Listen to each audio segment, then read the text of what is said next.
तर आजच्या व्हिडिओच्या माध्यमातून आपण जाणून घेणार आहोत की शासनाने ज्या भागात व ज्या महसूल मंडळामध्ये दुष्काळ जाहीर केलेला आहे त्या भागासाठी विशेष सवलती लागू करण्याबाबत एक जी आर आलेला आहे। त्या संदर्भात आपण सविस्तर माहिती पाहणार आहोत। तर चला व्हिडिओला सुरू करूया। तर तुम्ही आपल्या स्क्रीनवरती पाहू शकता की राज्यात दुष्काळ घोषित केलेल्या 40 तालुक्याव्यतिरिक्त इतर तालुक्यामधील दुष्काळ सदृश परिस्थिती घोषित केलेल्या 1021 महसूल मंडळापैकी विभाजन झालेल्या नवीन महसूल मंडळामध्ये दुष्काळ सदृश परिस्थिती घोषित करून सवलती लागू करण्याबाबतचा हा जी आर आलेला आहे।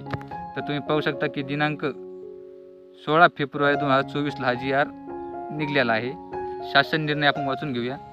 राज्यातील दुष्काळ घोषित केलेल्या 40 तालुक्याव्यतिरिक्त इतर तालुक्यामधील ज्या महसुली मंडळामध्ये जून ते सप्टेंबर 2023 या कालावधीत सरासरी पर्जन्यमानाच्या 75% कमी पाऊस, एकूण पर्जन्यमान 750 मिलीमीटर पेक्षा कमी झाले आहे, अशावर नमूद दिनांक 10 नोव्हेंबर 2023च्या शासन निर्णयासोबत परिशिष्ट क्रमांक अ येथे नमूद केलेले एकूण 1021 महसूल मंडळांपैकी ज्या मंडळांचे विभाजन होऊन नवीन महसूल मंडळ स्थापन करण्यात आलेले आहेत आणि त्या महसूल मंडळात अद्याप पर्जन्यमापक यंत्र AWS बसवण्यात आलेले नाही असे मंडळे आणि उपजिल्हाधिकारी लातूर यांच्या प्रस्तावामधील या शासन निर्णयासोबत परिशिष्ट अ मध्ये दर्शवलेली 224 नवीन महसूल मंडळे देखील दुष्काळ सदृश मंडळे म्हणून घोषित करून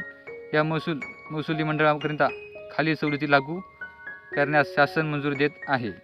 तर आपण पहिली पाहू शकतो की जमीन महसुलामध्ये सूट ही मिळाली आहे।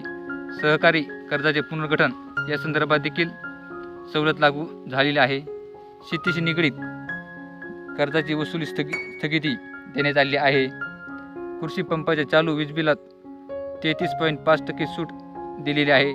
शालेय महाविद्यालय विद्यार्थ्यांच्या परीक्षा शुल्कात माफी दिलेली आहे। रोजगार हमी योजनेअंतर्गत कामाच्या निकषात काही प्रमाणात शिथिलता आलेली आहे।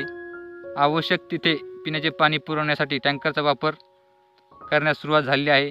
टंचाई जाहीर केलेल्या गावामध्ये शेतकऱ्यांच्या शेतीच्या पंपाची वीज जोडणी खंडित न करणे याबाबत सवलत दिलेली आहे।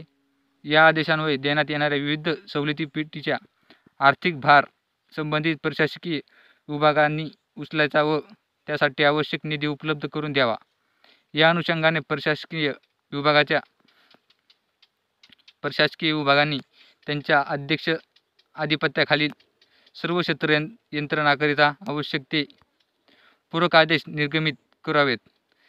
त्यानुसार या प्रकरणी पुढील उर्वरित कारवाई करून केलेली कारवाई अनुपालन अहवाल या विभागात सादर करण्यात यावा।